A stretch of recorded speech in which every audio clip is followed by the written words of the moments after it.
മൂകാംബിക അമ്മയുടെ മണ്ണിലാണുള്ളത്. എനിക്കൊപ്പം BJP പാലക്കാട് ജില്ലാ അധ്യക്ഷൻ പ്രശാന്ത് ശിവനുണ്ട്.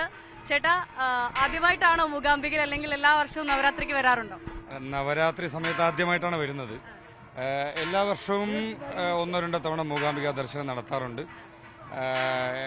നമ്മുടെ മനസ്സിനും മൊത്തത്തിൽ നമുക്കൊരു റിഫ്രഷ് ലഭിക്കുന്നതിനൊരു കേന്ദ്രമാണ് മൂകാംബിക ദേവി സന്നിധി എന്ന് പറയുന്നത്. പ്രത്യേകിച്ച് ഈ നവരാത്രി ദിനത്തിലെ അമ്മയുടെ സന്നിധിയിൽ എത്താൻ സാധിച്ചത് തന്നെ ജീവിതത്തിൽ വലിയൊരു ഭാഗ്യമായിട്ട് കരുതുന്നു. അതോടൊപ്പം എല്ലാ ഭക്തർക്കും നല്ലൊരു നവരാത്രി ആശംസിക്കുകയോട് ചെയ്യുന്നുണ്ട്. ഈ പാലക്കാട് രാഷ്ട്രീയം കലങ്ങി മറിയുകയാണ്, അതിന്റെ ഇടയിൽ ഒരു ഇടവേളയെടുത്തിങ്ങ് പോകുന്നതാണോ?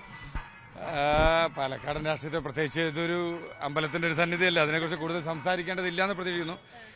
പ്രത്യേകിച്ച് പാലക്കാടൻ രാഷ്ട്രീയത്തിന് പ്രത്യേകിച്ച് പ്രശ്നങ്ങളൊന്നുമില്ല. പക്ഷേ പാലക്കാട് ഈ പറഞ്ഞ രീതിയിൽ വലിയ രീതിയിലുള്ള സമരങ്ങളും പോരാട്ടങ്ങളും എല്ലാം നടന്നുകൊണ്ടിരിക്കുന്നുണ്ട്.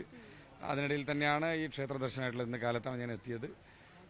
ഇന്ന് വൈകിട്ടോടുകൂടി തിരിച്ചു പോകും. എന്തായാലും ഒരു നവരാത്രിയിൽ പ്രത്യേകിച്ച് മൂകാംബിക സന്നിധിയിൽ എത്താൻ സാധിക്കുക എന്ന് പറയുന്നത് എല്ലാ ഭക്തന്മാർക്കും ലഭിക്കുന്ന ഒരു അവസരമല്ല. ദേവി കൂടെ വിചാരിക്കണം നമ്മളിവിടെ എത്തിച്ചേരണം എന്നുണ്ടെങ്കിൽ. അതിന് ഇത്തവണ നല്ലൊരു അവസരം ലഭിച്ചിട്ടുണ്ട്. പ്രത്യേകിച്ച് ഈ മഹാനവമി ദിനത്തിൽ അമ്മയുടെ തിരുസന്നിധിയിൽ എത്താൻ സാധിച്ചത് വലിയൊരു കാര്യമായിട്ട് കരുതുന്നു. നല്ല തിരക്കുണ്ടോ ചേട്ടാ? അത്യാവശ്യം നല്ല രീതിയിൽ തന്നെ തിരക്കുണ്ട്.